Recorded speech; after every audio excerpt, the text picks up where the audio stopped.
for the ride, for the journey, for the fight.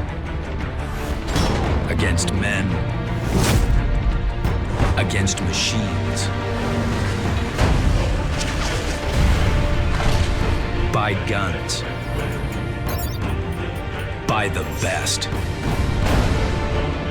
Fight clean. Fight dirty. With stealth. With force. Choose sides. Choose tactics. For the bonus. For the perks.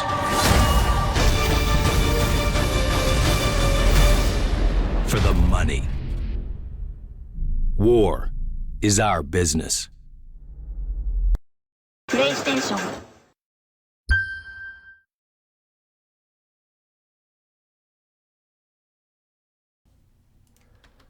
Welcome viewers, this is Winch here. The footage you just saw was PlayStation Vita gameplay of a game I've been playing a lot lately of Killzone Mercenaries. And you're probably asking yourself, well, Winch here, what does that have to do with Battlefield 4?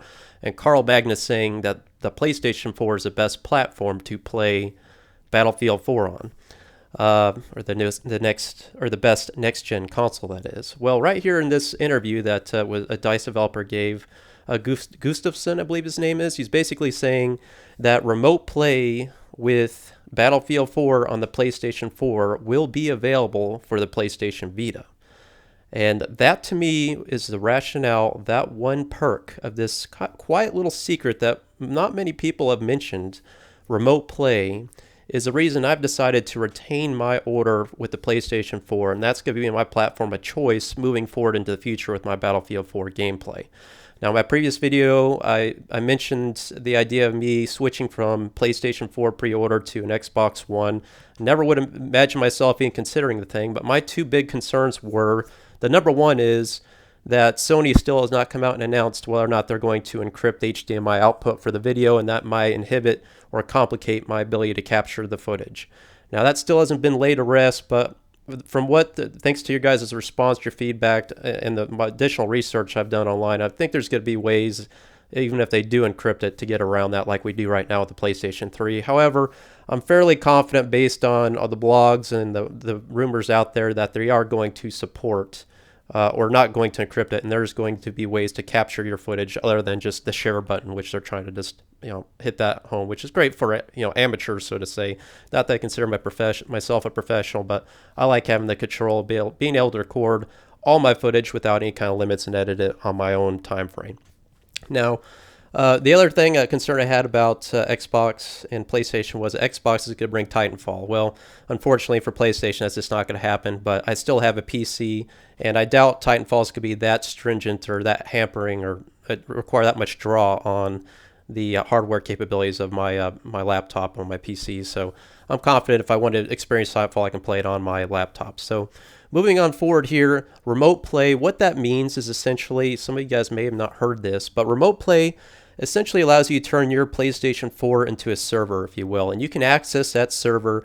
We're just going to run the game like Battlefield 4 very well, and it does all the hardware and the computing, and I can access that with my PlayStation Vita while I'm on the road. So I can be in my hotel room 1,000 miles away from my PlayStation 4 and basically interface with Battlefield 4 on my PlayStation Vita with my dual analog sticks, and you not play the game. Obviously you're not going to have next-gen console hardware capability in the PlayStation Vita, but it does have twice the processing power of an iPad 2 and 4 times the memory capacity of a PlayStation 3. So the thing is definitely hardware strong, and these graphics you're seeing of this Killzone Mercenary game are good. It plays about 30 frames a second, but it plays just really, really good on my handheld. I find myself playing this beta right now so damn much and having so much fun with this game.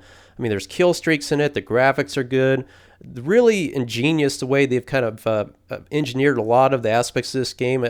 Some of these arrows you see here, like right here in your melee combat, you can counter knife people and get like full-on knife combat by swiping your fingers across the screen. And I'll tell you, it's wholly rewarding when you pull off a successful counter knife and you're knifing a guy that's trying to knife you, and you guys are slashing your hands here on the screen. It sounds kind of gimmicky, but trust me, it's not. It's a whole new dynamic, unlike I've seen in any other first-person shooter. Allows you to interface with the game. And it's that kind of mentality that we're seeing moving forward into next-gen console with PlayStation 4 in particular. I haven't seen it so much with Xbox One, but with the 6-axis controller, for example, with Battlefield 4, you'll be able to peek corners just by tilting the controller ever so slightly. It's not quite as bad as like the PlayStation Move or the Kinect, where you gotta get your whole body up there like Nintendo Wii style and just having all kinds of fun. That's not me. I want to sit in the chair, but being able to maybe tilt the controller or something like that sounds cool to me. That's a new dynamic. Or like with my PlayStation Vita, swiping my fingers across the screen, intense, quick reactionary measure really adds a new dynamic to the gameplay that you're not going to experience on PC. And again, this is coming from me playing all platforms before. This is where we're going for, setting forth with next-gen console. So I'm really excited about this remote play option with PlayStation 4, and I appreciate your comments last video, guys. A lot of you guys are discouraging me from going to Xbox One. Even former Xbox guys that said, hey, I've been there, done that. I switched myself to PlayStation. Don't fall for it. So appreciate your guys' advice, but basically another topic. I'm not just here to talk about why I'm doing such, but I'm trying to maybe get you guys some options out there, maybe still on the fence between Xbox or PlayStation 4 if you can't afford a PC, which is certainly understandable. I personally like Music Unlimited with the PlayStation 4. You can just basically stream any kind of music you want to listen to. It's a low fee a year. It's like $40 or $50 a year. That's nothing. I mean, any kind of music you want to play. Well, another feature with the PlayStation 4 is that you can stream that music anytime you want during any game you're playing. So you can be playing Battlefield 4, Killzone, Shadowfall here, which I'm looking forward to playing, by the way, only on the PlayStation, which is a PlayStation exclusive. But you can stream your music online live while you're playing the game. That's going to be pretty cool.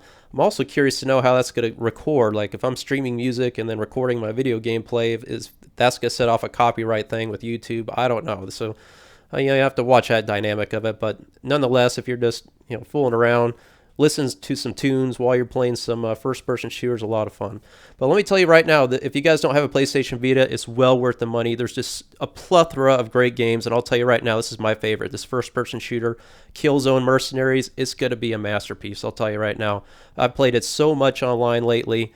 It's really tight with the controls. It's rewarding. It's fun. It's competitive, and a lot of stuff I haven't seen before in first-person shooters. So it's real refreshing every now and then to get a game that thinks outside the box. And it's clear that PlayStation moving forward in the future is doing so and changing its whole gamer's mentality out there. And that's why I've chosen to go forth with PlayStation 4 for my future gameplays with Battlefield 4. I'll still play on PC a little bit, but my bread and butter is going to come from PlayStation 4. So I appreciate your guys' support. Go get yourself a PlayStation Vita. I'm telling you right now, it's well worth the money. They just cut the price. Thanks for watching.